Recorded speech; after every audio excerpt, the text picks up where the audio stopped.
desses programas de qualidade, a gente vai estar focando a apresentação na parte do controle de qualidade externo.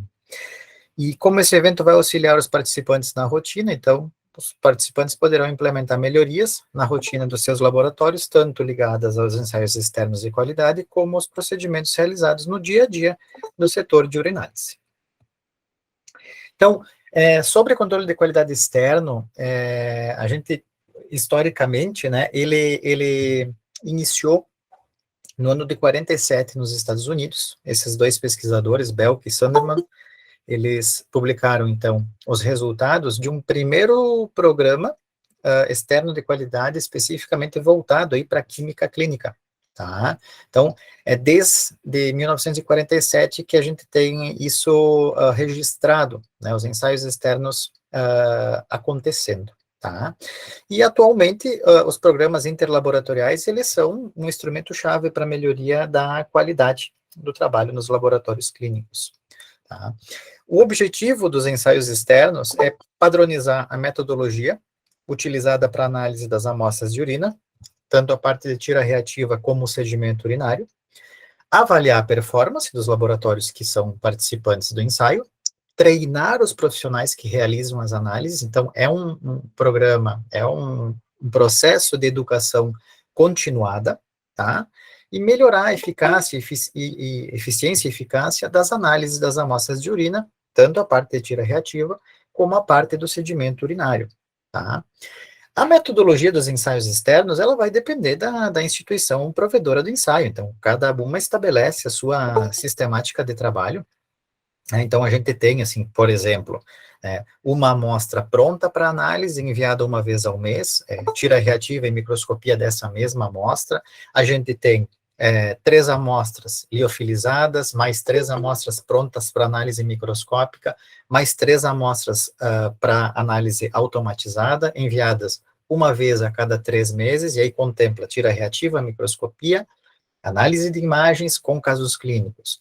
Temos também 2 amostras prontas para análise, enviadas 2 vezes ao ano, a tira reativa e a análise de imagens com casos clínicos para a parte microscópica. Então, é bastante variável, tanto a periodicidade, quanto a sistemática de amostras que são enviadas para análise e também os modelos utilizados, né? Atualmente, a gente tem já há alguns anos a utilização tanto de fotografias como imagens digitalizadas por mais de um programa, mais de um provedor, utilizando esse tipo de recurso para parte de microscopia, tá? Então, são recursos que vêm sendo utilizados e vêm sendo aprimorados ao longo dos anos, tá?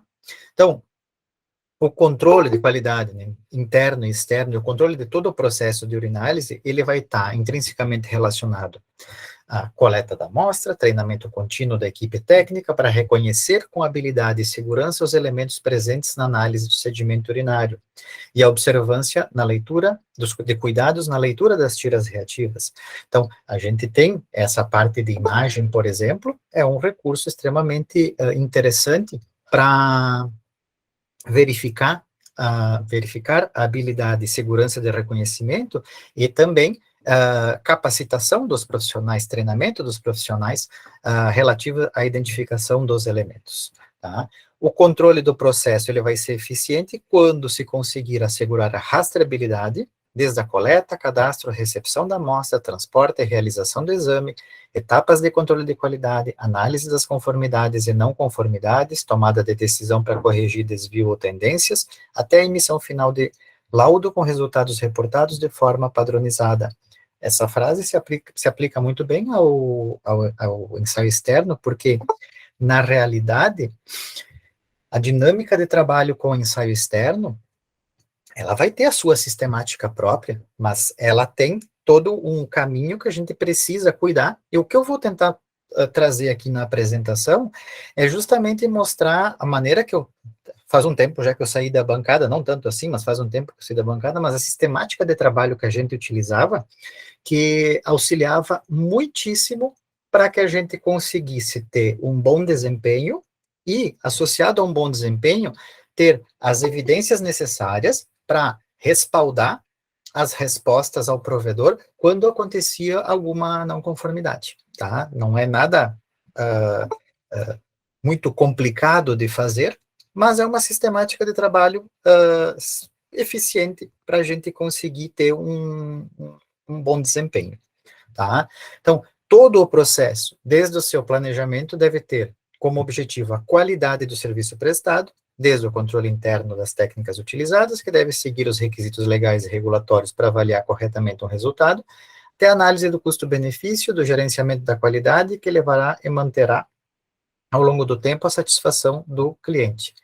A grande finalidade do controle do processo é garantir o diagnóstico correto ao paciente. Sempre a gente precisa ter como linha central de pensamento foco na qualidade da informação que a gente vai fornecer para o paciente, a informação que a gente vai conseguir fornecer para ajudar o paciente, é o objetivo de existência do laboratório, né? Então, o nosso foco é sempre pensar no paciente.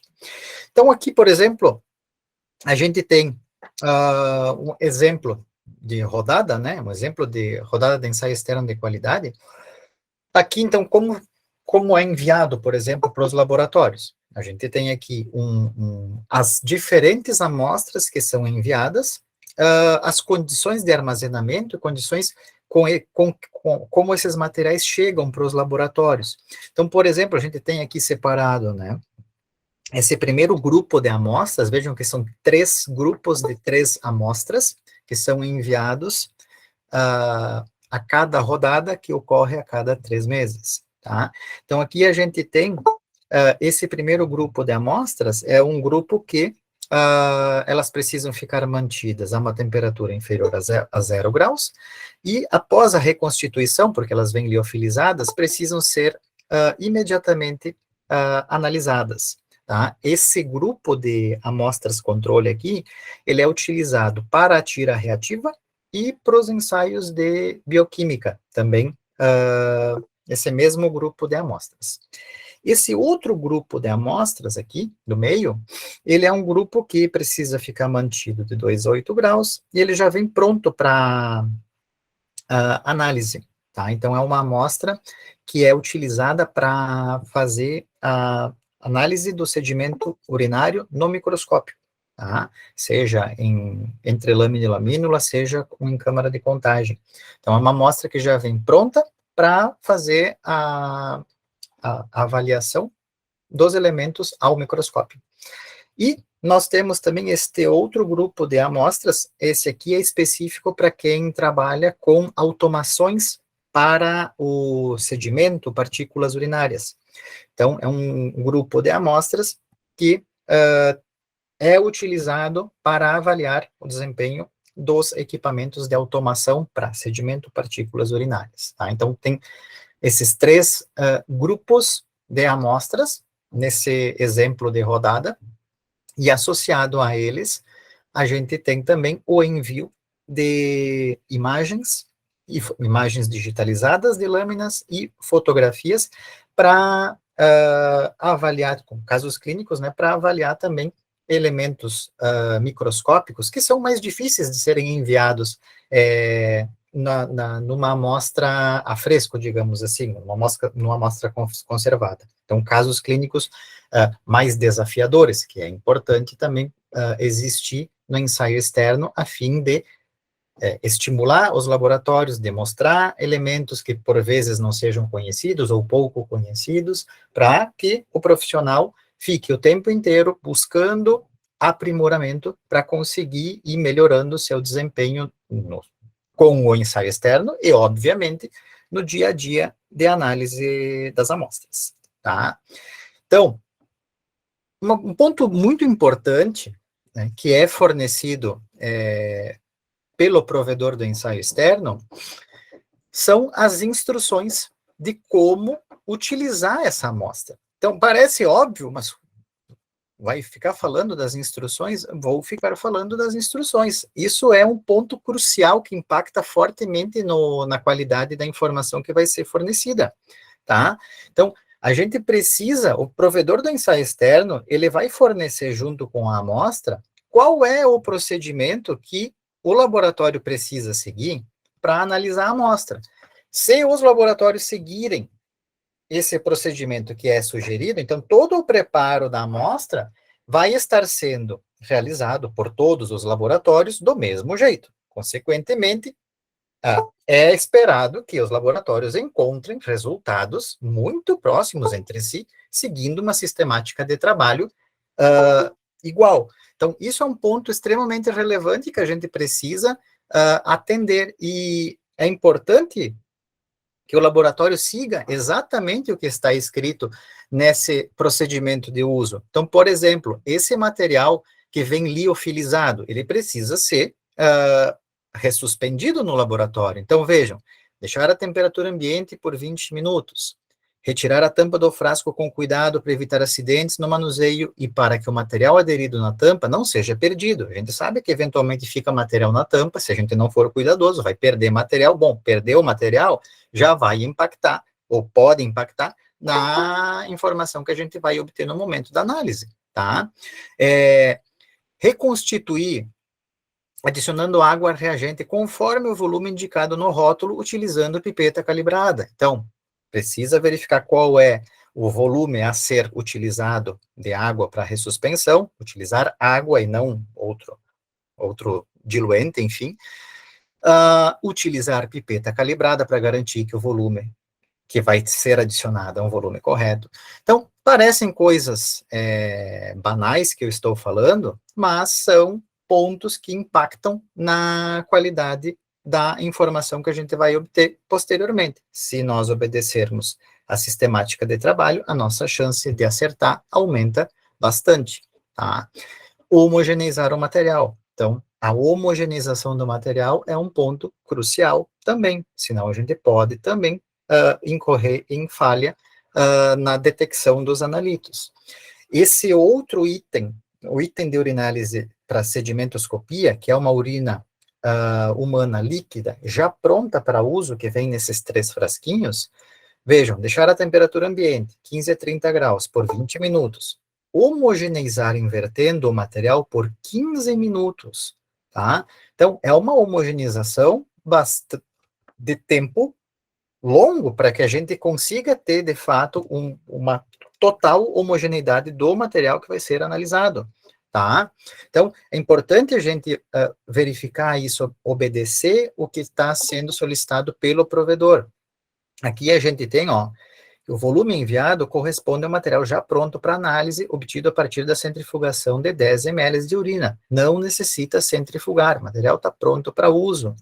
Para análise do sedimento entre lâmina e lamínula, utilizar o volume que o provedor está solicitando, porque não adianta eu utilizar um volume diferente desse que o provedor está solicitando, porque se eu utilizar um volume maior ou menor, eu vou obter uma contagem diferente do que os outros laboratórios vão estar realizando, se eles estão seguindo esse procedimento.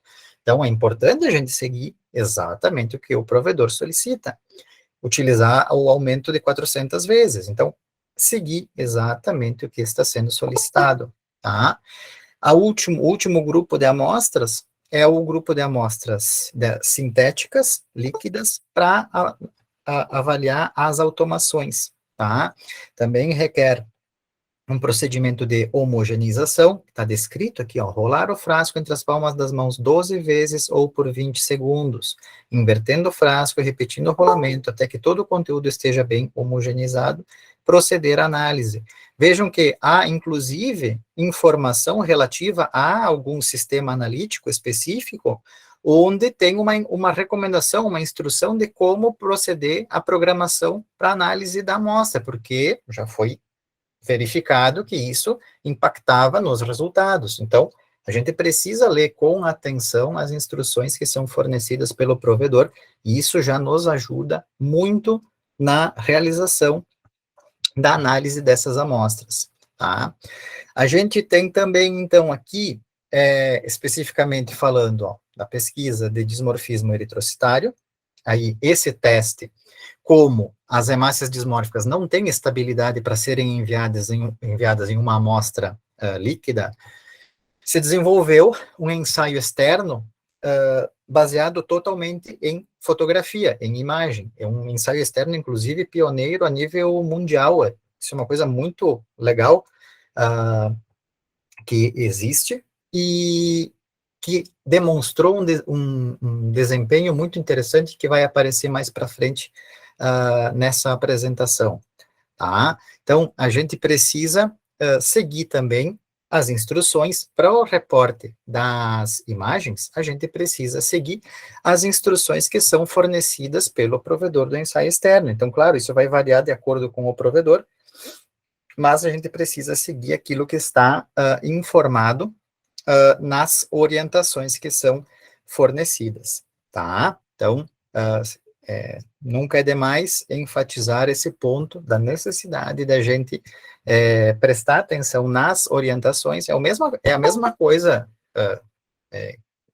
dá para fazer o comparativo aqui com as bulas dos reagentes. Eu estou chamando atenção para isso, porque muitas vezes a gente não dedica a devida atenção às bulas dos reagentes que se utiliza. É sempre de grande relevância fazer uma boa leitura das bulas dos reagentes, para estar totalmente a par daquilo que a gente está utilizando no laboratório, porque tem sempre alguma particularidade ali, não é diferente aqui para o ensaio externo, o provedor está fornecendo as orientações que ele solicita que sejam seguidas e a gente precisa seguir essas orientações, tá? Então, seguindo, aqui a gente tem critérios de avaliação para as fotografias, por exemplo, né? Então, é importante saber que os reportes enviados, eles são avaliados como adequado ou inadequado, e itens não respondidos ficam como não respondido, como NR, né? Então, também importante saber que se o laboratório não trabalha com determinado reporte de informação, ele deve deixar o campo em branco relativo àquilo ali, tá? Para não ser contabilizado na avaliação, vai ficar como não respondido, tá? Então, um bom olhar para essas instruções, para todas as etapas, que envolvem todas as etapas do ensaio, é útil para a gente conseguir ter uma dinâmica adequada do ensaio externo de qualidade, tá? Então, conforme a gente vem falando, especificamente falando do setor de urinálise, né, as amostras, aquele grupo de amostras liofilizadas, é utilizado para avaliar a tira reativa. O grupo de amostras que vem pronto para uso naquele frasquinho menor é utilizado para avaliar as análises microscópicas realizadas entre lâmina e lamínula ou com câmara de contagem. E o grupo de amostras sintéticas, específico para automação, é utilizado para avaliar o desempenho dos equipamentos de automação para contagem de partículas urinárias ou sedimento urinário. Tem metodologias diferentes, né, de análise. Os equipamentos trabalham com metodologias diferentes, tá? Aí, o que que eu sugiro aqui nesse ponto? Então, existem laboratórios que trabalham com método de análise manual e leitura visual. Há fabricantes de tiras reativas que produzem tiras reativas para análise manual e leitura visual. Então, é um método que existe, é um método possível. E temos análises também semi-automatizadas ou análises automatizadas para tira reativa. Então, assim, a análise da tira reativa, ela fornece resultados ali semi-quantitativos, né, qualitativos, semi-quantitativos, expressos em cruzes, e se a gente trabalha com análise visual, não tem como, se a gente precisar refazer o teste, não tem como lembrar qual era a cor que as áreas reativas tinham adquirido no dia que a gente fez o ensaio.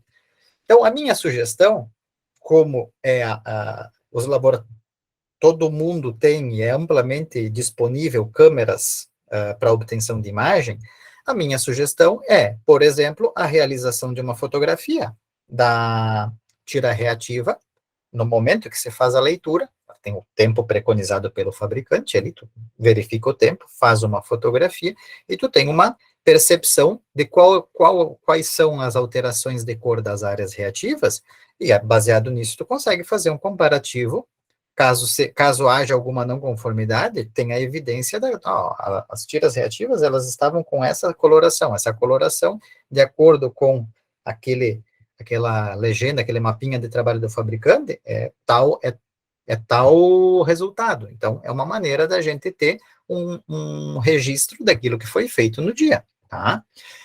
Para as automações e semi-automações, um pouco mais simples, porque o equipamento tem um equipamento e ele imprime resultado. Então, a gente guardar o resultado do dia da análise vai nos servir como um recurso para verificar como foi a análise feita no dia que foi realizado o controle.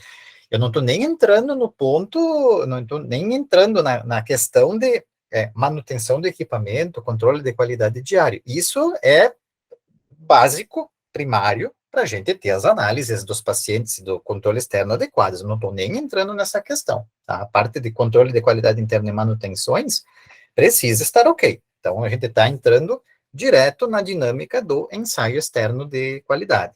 Tá?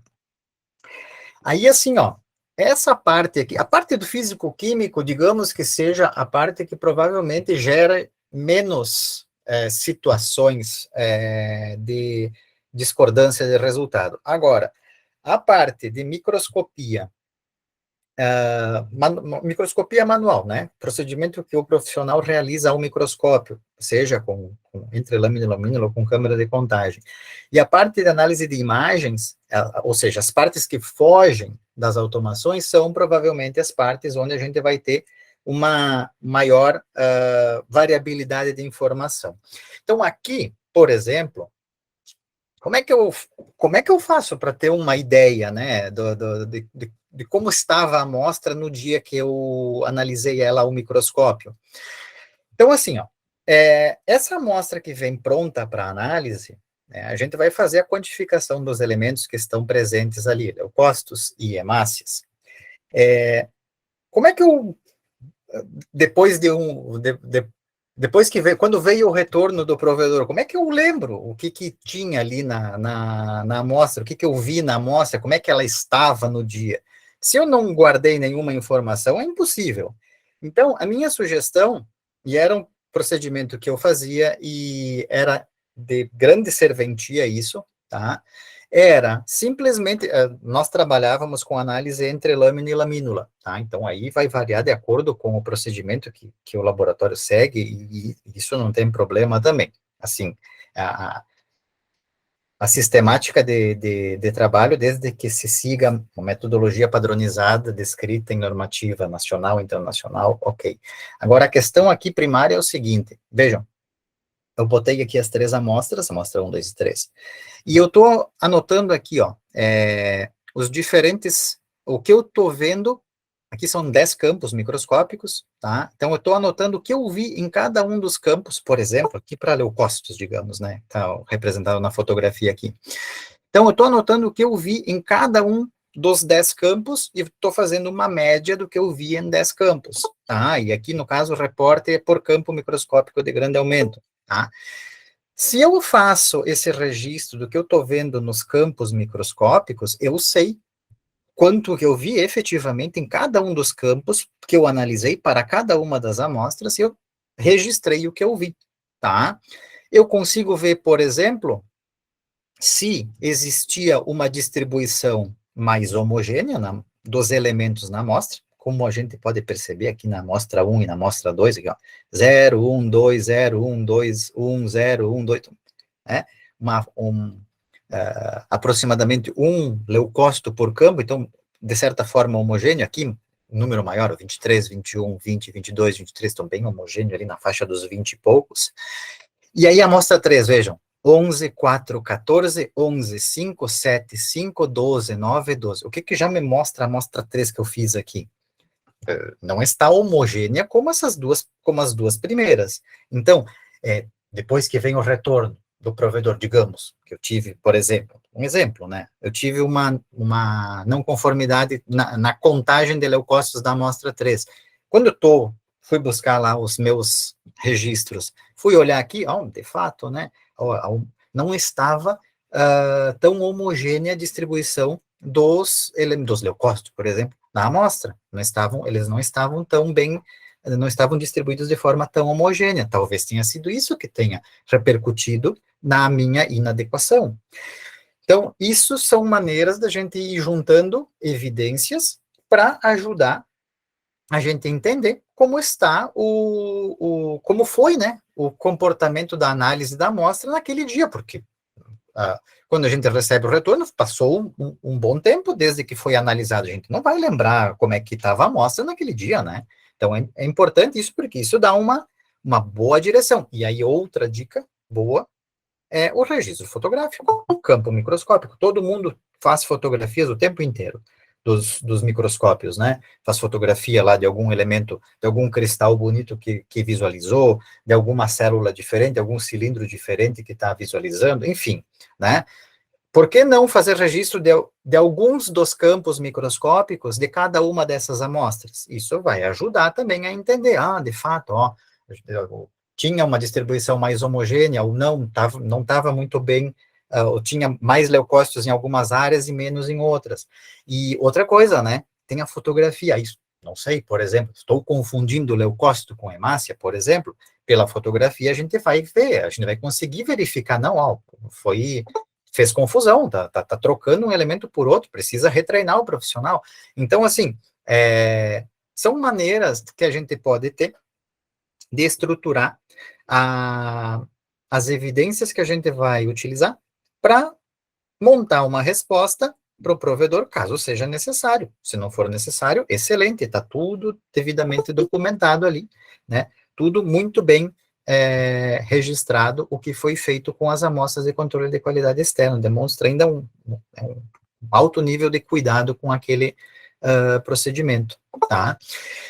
Para os equipamentos de automação, a gente volta lá para a questão da semi-automação ou automação para tira reativa. A automação, ela imprime resultado, e aqui no caso, as automações que fazem a contagem e identificação dos elementos particulados da urina, aí a gente tem diferentes tecnologias, a microscopia inteligente automatizada, a microscopia baseada em cuvetas, citometria de fluxo. Então, aí pode pegar o registro dos campos microscópicos, por exemplo, aqui, ou o registro do que o equipamento categorizou, que está aqui na esquerda, ou qual era o comportamento do skatergrama ali no citômetro, os resultados que saíram. Então, é só a gente guardar essas informações, fica tudo direitinho junto, para que possa ser avaliado posteriormente, caso seja necessário, tá?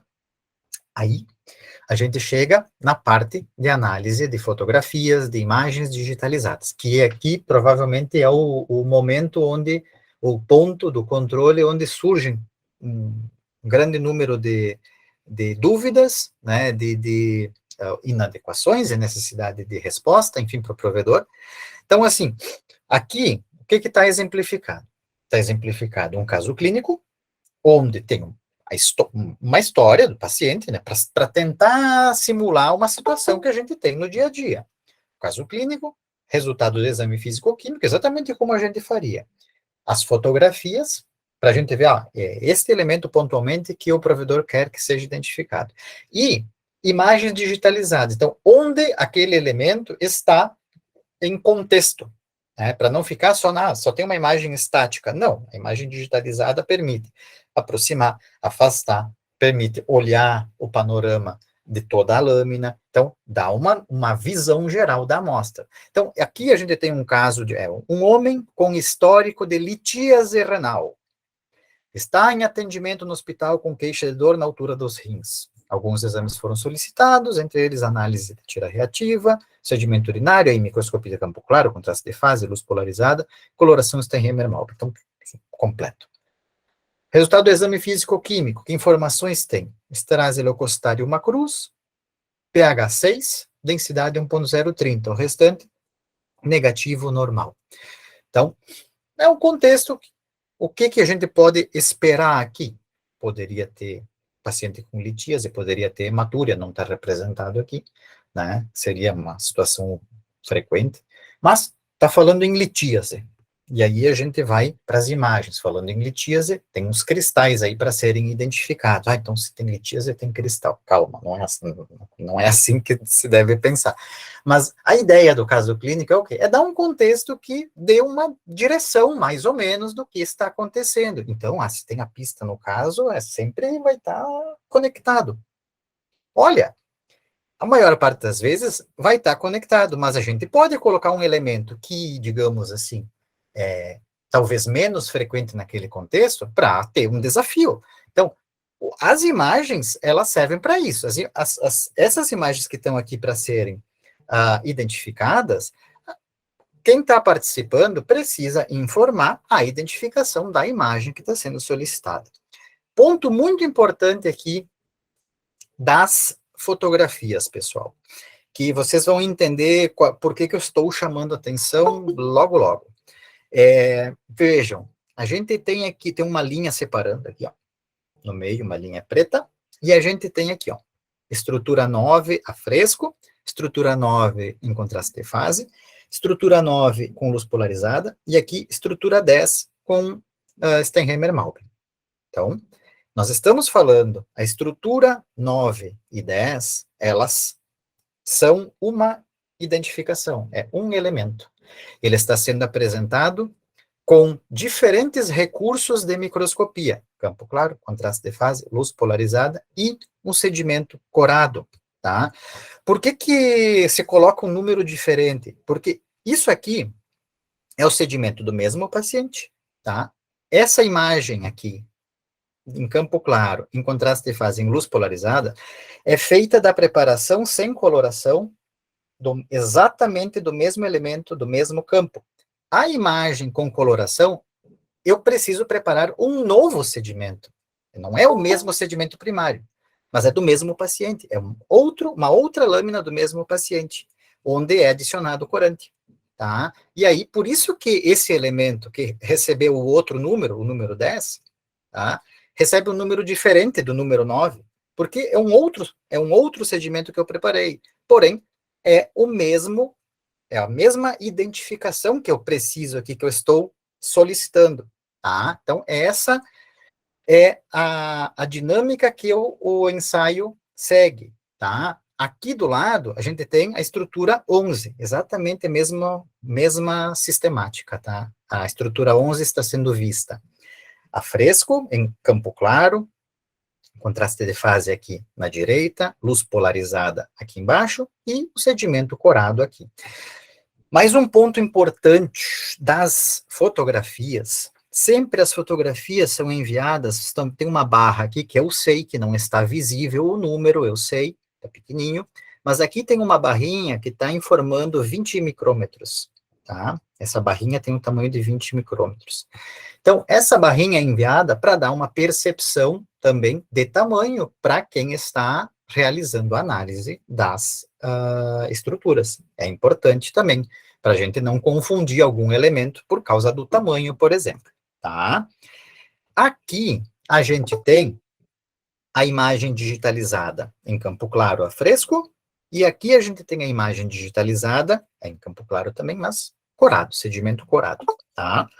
E aí, o que é interessante? Vejam, as estruturas que estão sendo solicitadas aqui, a estrutura 9 e 10 e a estrutura 11 e 12, a gente pode verificar elas aqui num contexto maior, numa área maior do campo. Vejam que tem aqui, ó, as estruturas quadradinhas aqui, e essa estrutura ovalada também, em ambas as imagens digitalizadas, a estrutura quadradinha e a estrutura ovalada, tá? Então, é para dar um contexto, um panorama de onde é que foi visto isso aí, né? Não apenas apontado, mas um panorama. Reparem de novo, aqui a imagem digitalizada tem uma fotografia, porém, a gente pode aproximar, pode afastar, pode utilizar diferentes aumentos. Aqui tem 400 vezes, que é o aumento que a gente tem as fotografias também. Vejam que aqui também temos a reguinha, para informar o tamanho, né? Então, essa reguinha aqui, ó, 13 micrômetros, 25 e 38 micrômetros. Então,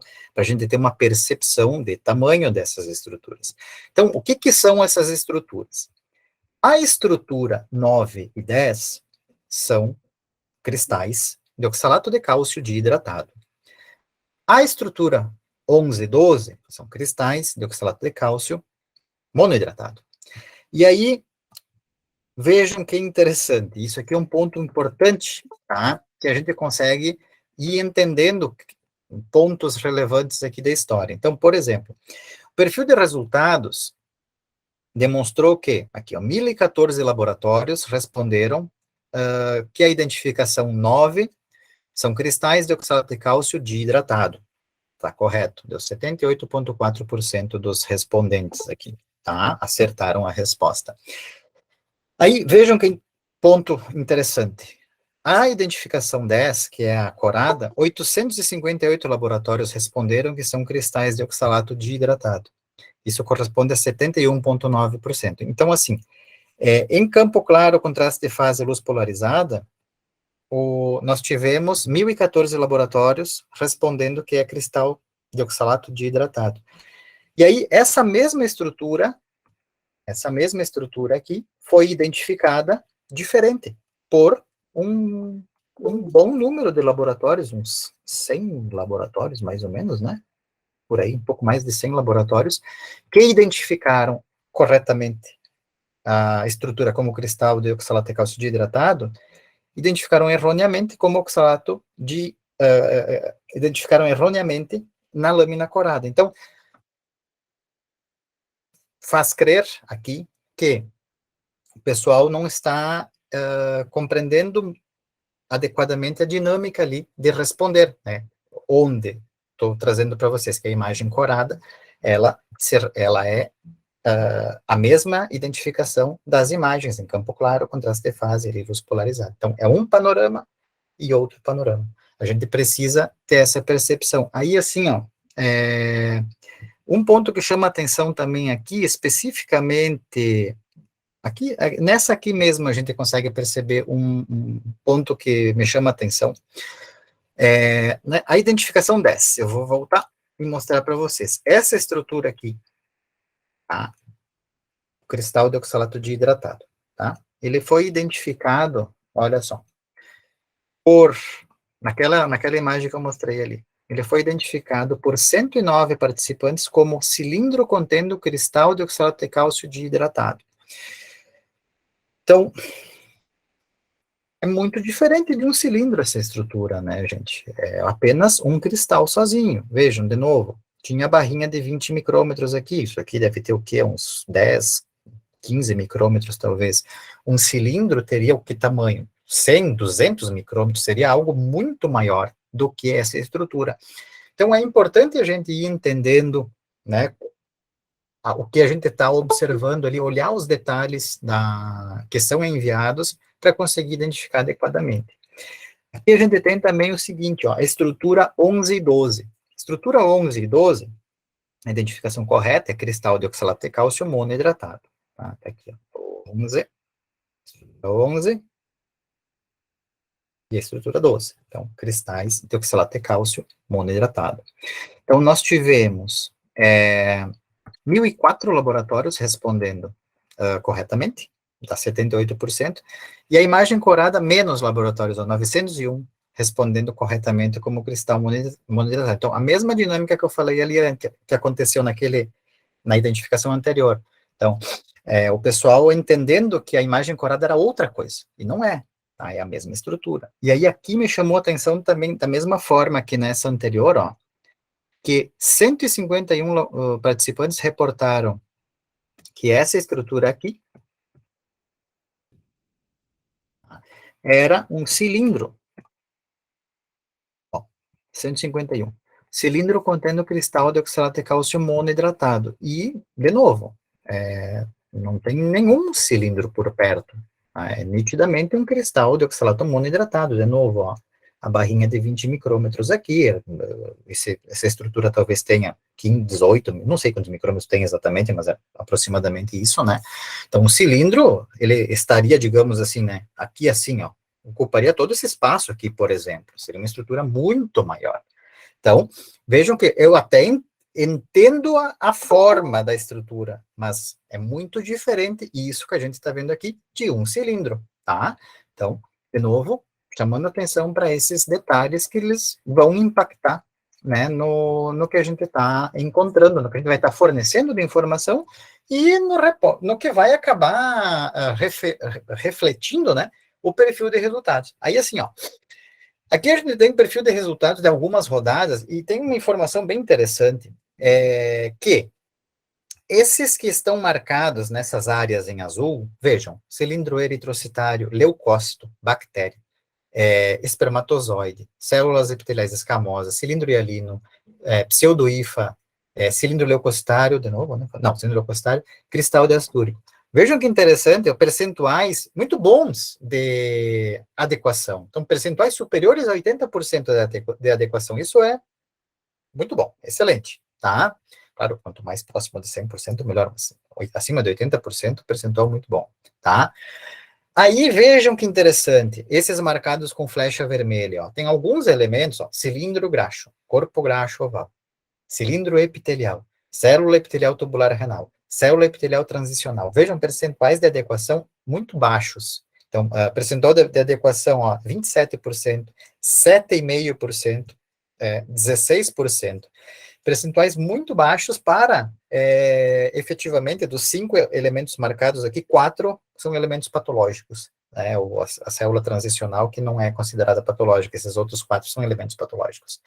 Então, isso demonstra que, para esses elementos patológicos, ou seja, elementos importantes, há uma dificuldade de identificação correta por parte dos participantes. Então, esse tipo de informação é extremamente valioso que o ensaio externo nos fornece, tá?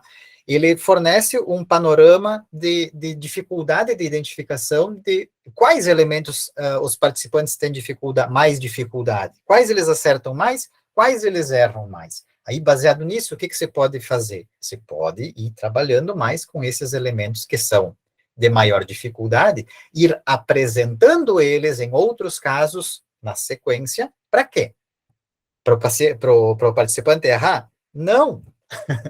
Para a gente ir enviando as imagens e ambientando o participante àquela estrutura. E quanto mais o participante é exposto a esta estrutura, maior vai sendo o percentual de adequação nos ensaios seguintes. Isso é muito legal, muito interessante, porque a gente vai conseguindo melhorar a qualidade de informação. O participante passa a conhecer esse elemento a partir dessa exposição em diferentes momentos a esse mesmo elemento, a exposição repetida ao mesmo elemento. Tá? E aí, isso eu não estou tirando da minha cabeça, tá? Estou tirando da literatura, e uma literatura que nem é tão nova assim, é de 2010. Então, isso aqui é um trabalho italiano, com 300 laboratórios, 4 avaliações por ano. É um trabalho que envolve questionário sobre a metodologia utilizada, e aí, assim, ó, a identificação das partículas, o significado clínico das partículas, então, uma sua dinâmica própria de trabalho, tá? E aí, assim, ó, eles observaram, então, a partir do questionário, né, que os procedimentos técnicos, eles não eram conduzidos adequadamente, células, lipídios, cilindros e contaminantes eram pouco conhecidos dos profissionais que faziam a análise microscópica, e aí olha que coisa mais interessante que tem aqui, ó, destacado.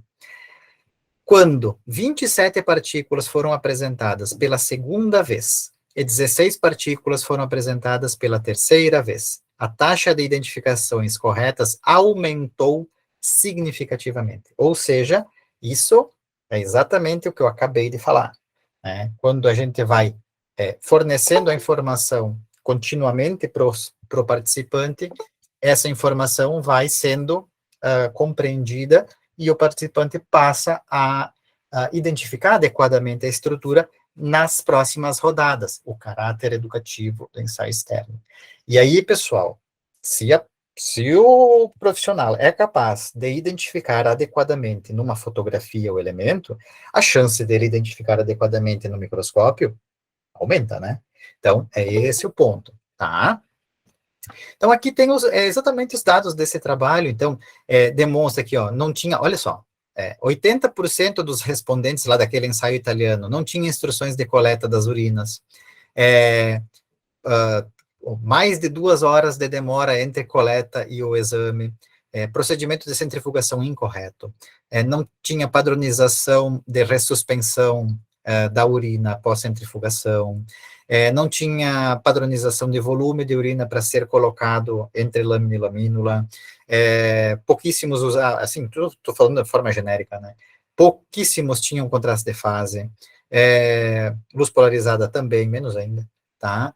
Não tinha intervalo de referência para alguns, né? Para leucócito e hemácias.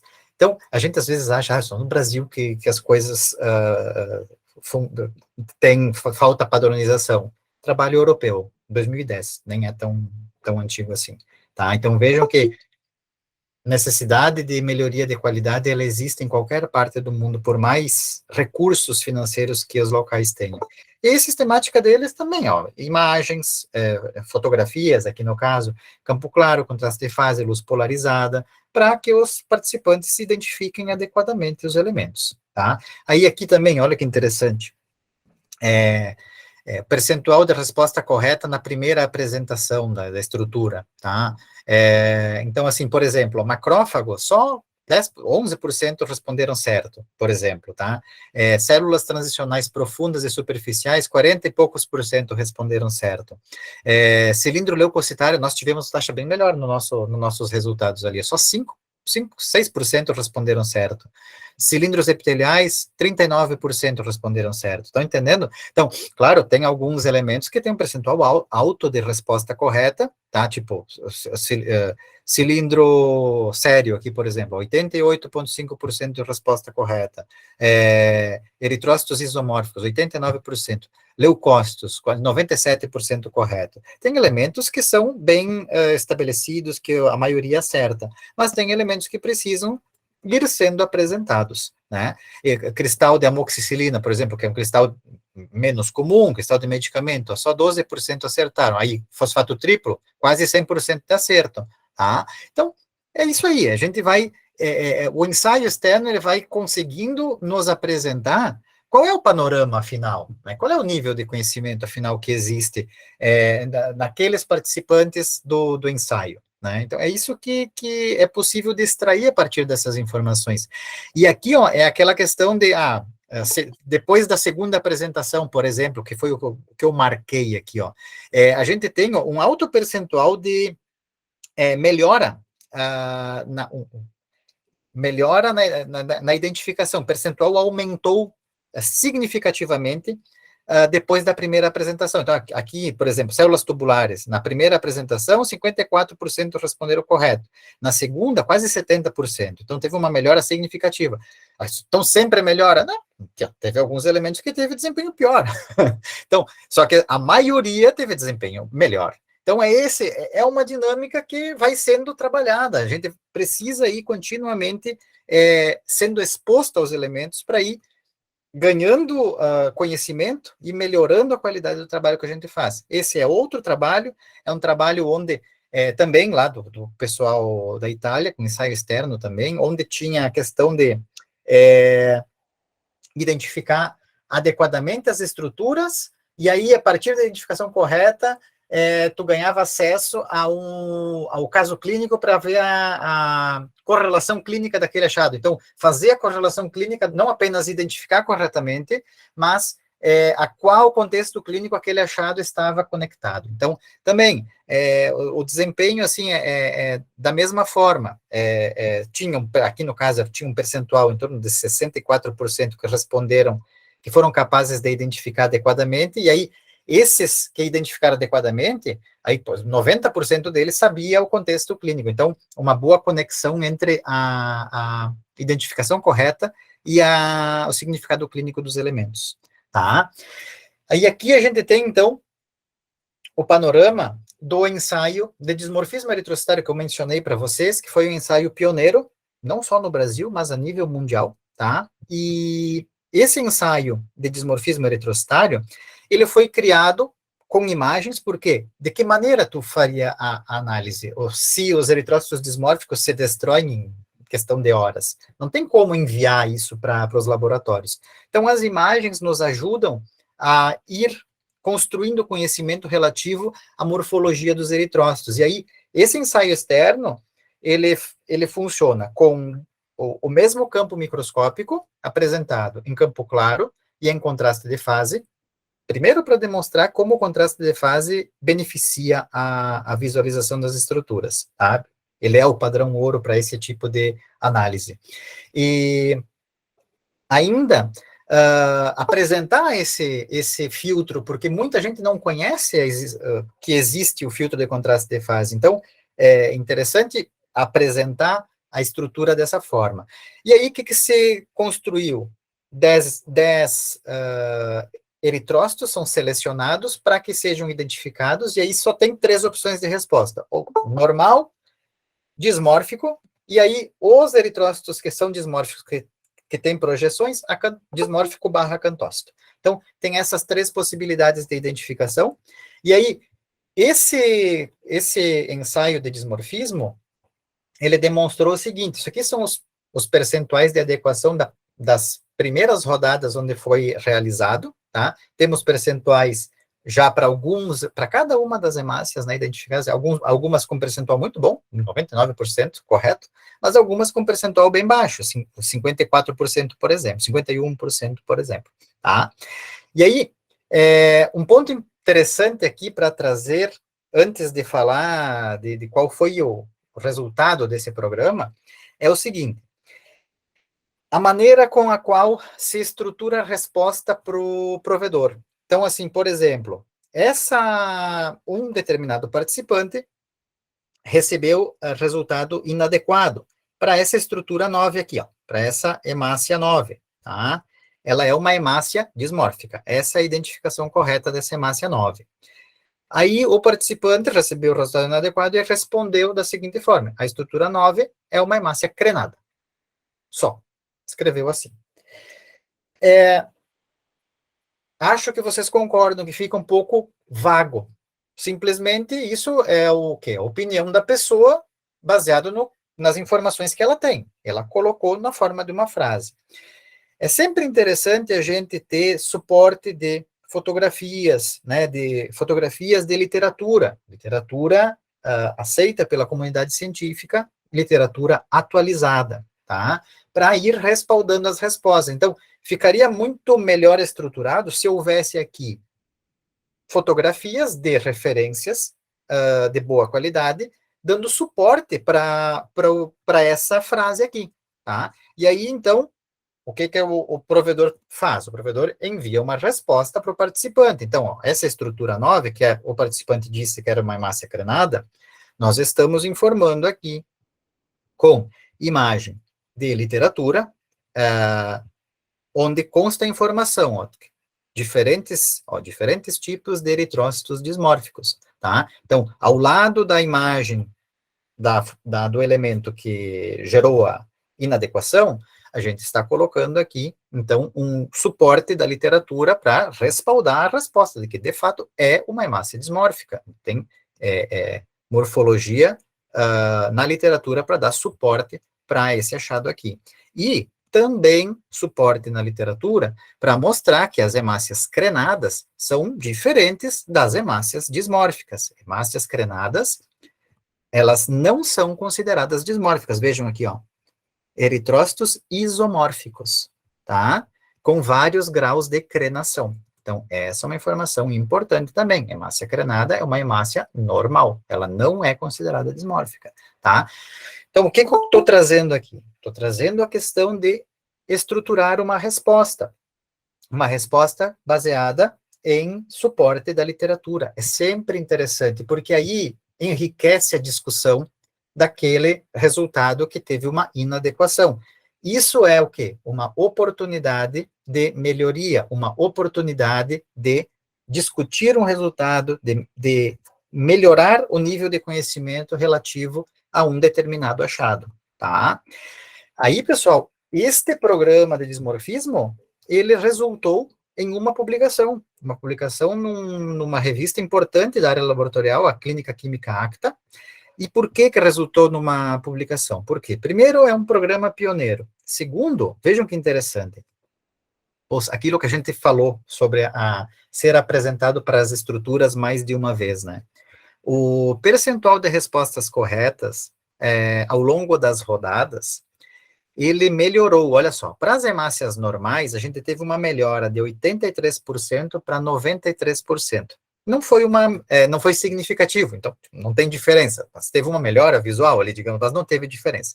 Mas aí, para o mais importante, vamos dizer assim, para as hemácias dismórficas, vejam, a gente teve uma melhora de 58,5% para 76,2%, e para acantócitos, que é um tipo específico de hemácia dismórfica, mais sensível e específico para hematura glomerular, a gente teve uma melhora no percentual de adequação de 66,4 para 84,2. Essas melhoras foram estatisticamente significativas, tá? Então, isso é muito interessante, demonstra que esse programa que utiliza imagens permite, sim, que haja uma melhora no conhecimento dos participantes, tá? E aí esse trabalho, inclusive, foi referenciado numa publicação de um grupo holandês que fez um programa externo de qualidade lá na Holanda, numa revista da Federação Europeia de Medicina Laboratorial, tá?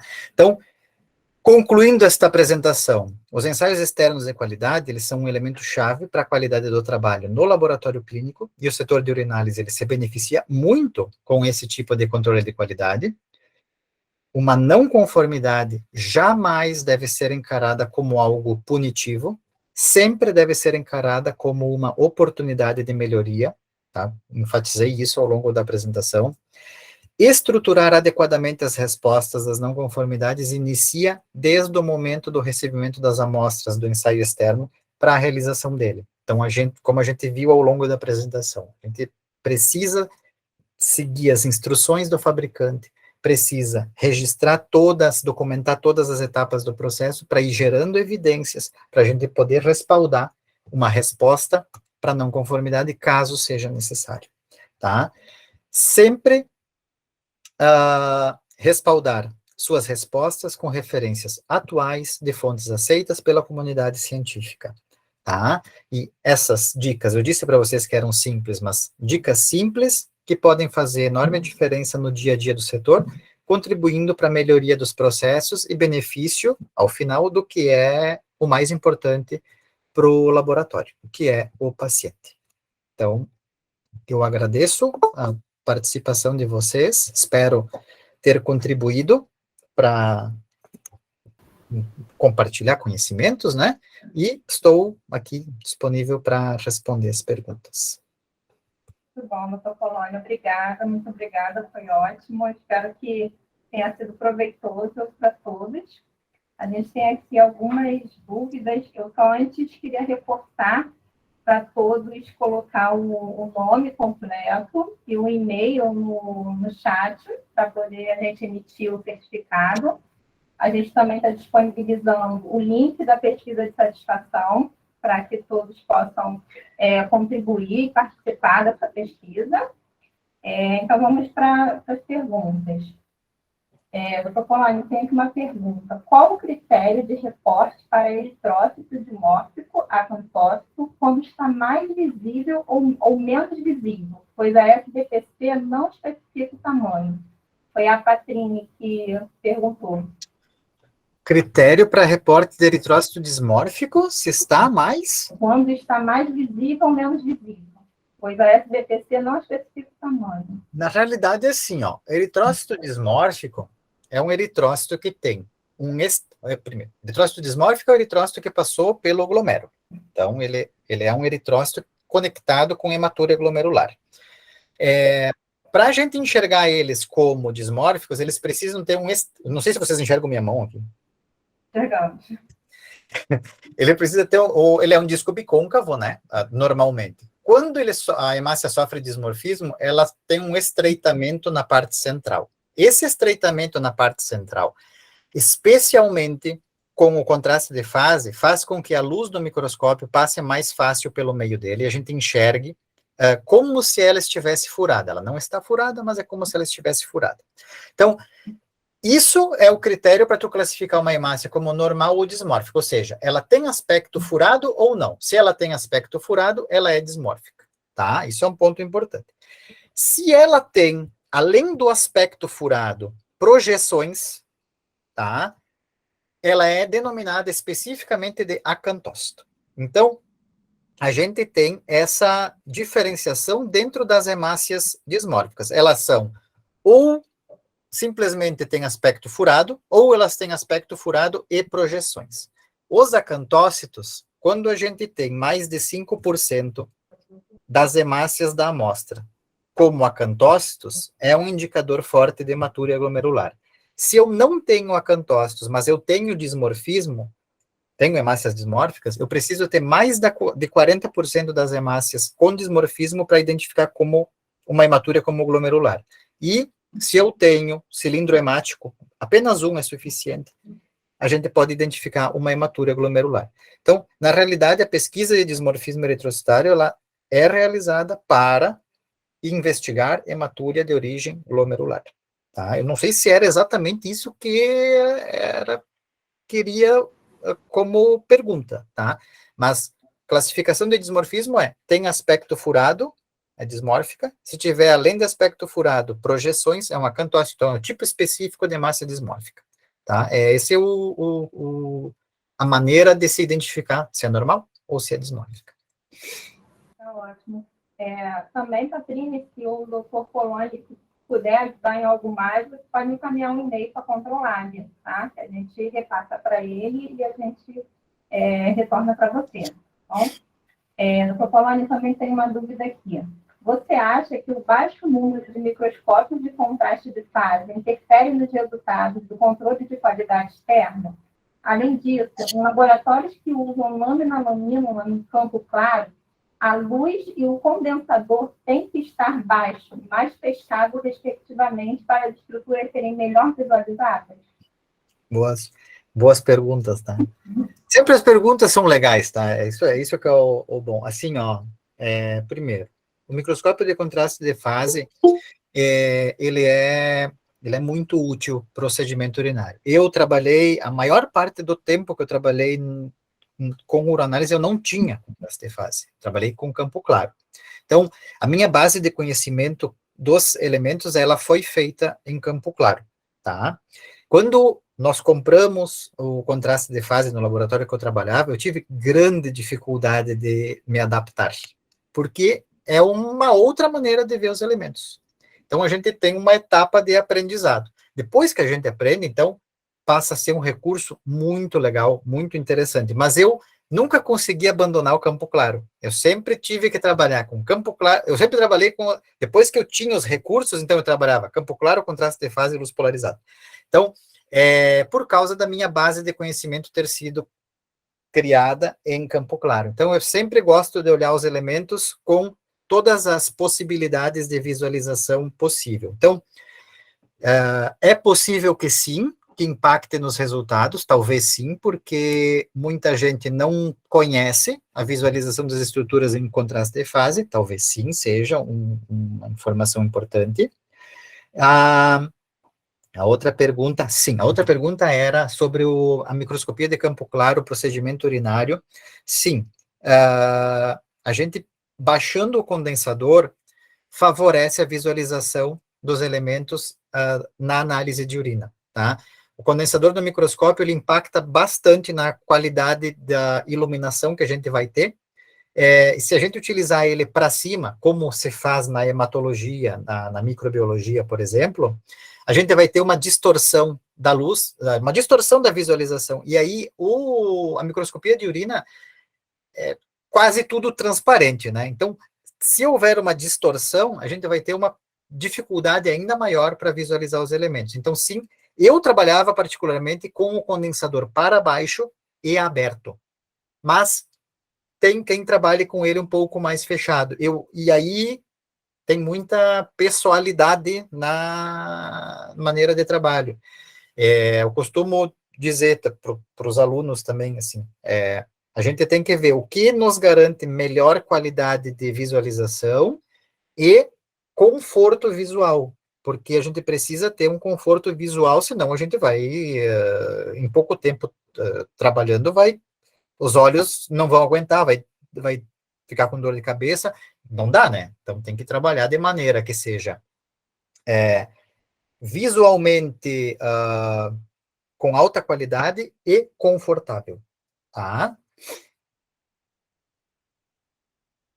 Ok, doutor Comando. A Patrícia retornou uma dúvida, independente do tamanho da projeção, em relação àquela dúvida lá dos eritrócitos.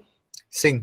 As projeções são pequenas vesículas que se formam na membrana do eritrócito, tá?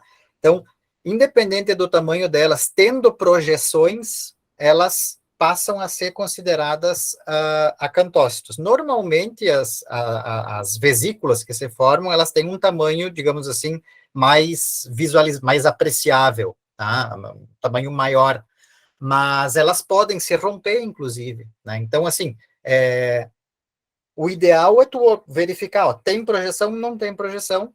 Se tem projeção, passa a identificar como acantócito. Cuidado para não confundir a borda da hemácia enrugada com projeções, tá? Então, não existe uma medida, tá? Não tem, tantos micrômetros, não existe isso. Tá? A partir de tantos micrômetros é projeção ou não. Isso não existe na literatura. Acho que era essa a pergunta que ela tinha. Acho que era esse o ponto. Ela está agradecendo. Beleza. Quais literaturas só indicam para aprofundar o conhecimento na identificação de células epiteliais? Não sei se você vai ter agora. Assim, ó. Bom, disponível, materiais de uroanálise existem vários, né? Usualmente, o livro que está amplamente disponível em todas as bibliotecas é o Strassinger, tá? Ele me foi muito útil, mas ele tem uma quantidade de informação, tá? Então, depois que está trabalhando, tu vai buscando outras informações. Células epiteliais tem o seguinte, o melhor livro que existe é um livro do Dr. Giovanni Fogazzi, tá? Se chama The Urinary Sediment and Integrated View. Ele só existe em inglês. É esse aqui, ó. Essa capa não vai aparecer. Esse livro aqui. Eu posso mandar depois, Adriana, eu mando o título, a referência direitinho, tá? Mas esse livro ele só existe em inglês.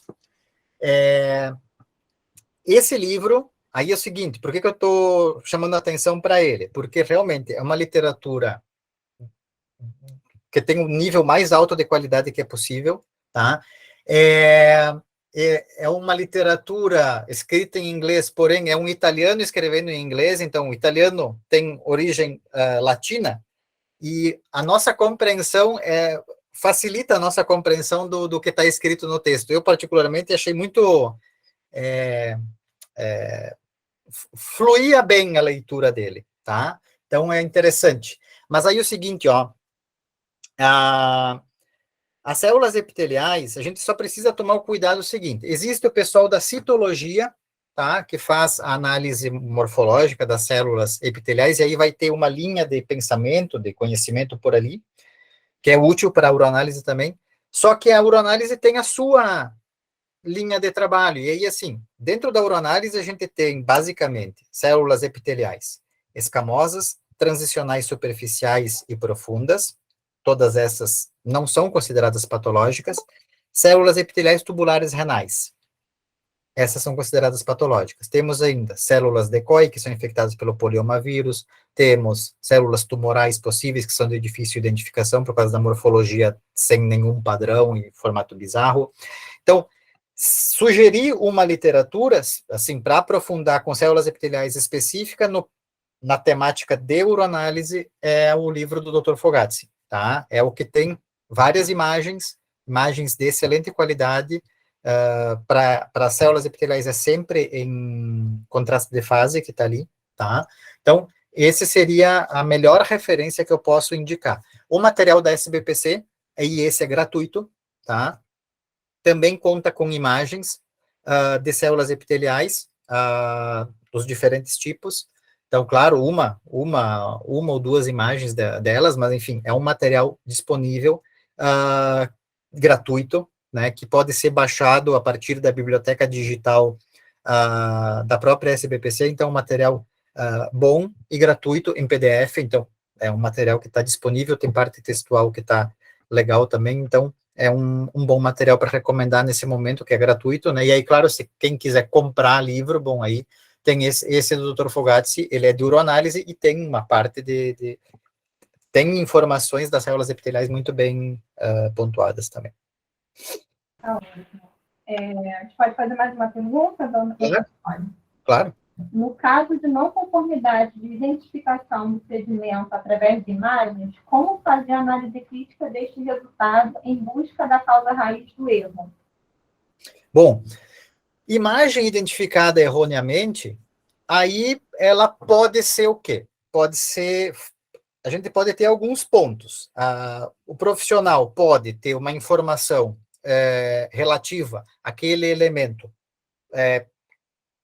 digamos, pode ter uma informação errônea ou pode ter uma informação baseada em alguma literatura que talvez esteja desatualizada, algum ponto assim, tá?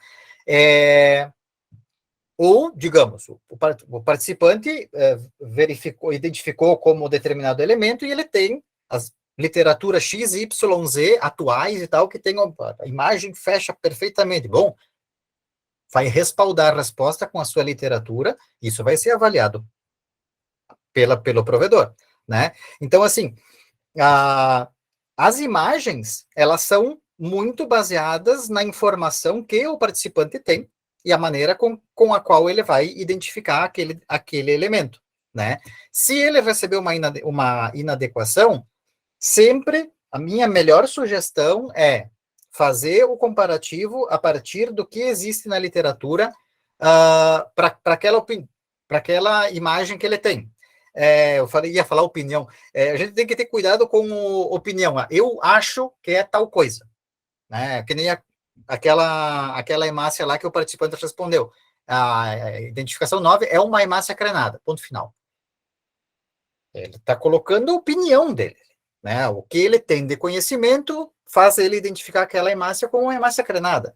Não está correto, tá? Aí a gente pega a literatura para respaldar. Não está correto, porque a hemácia, aquela hemácia ali é uma hemácia dismórfica, a literatura diz isso. A hemácia crenada é um pouco diferente.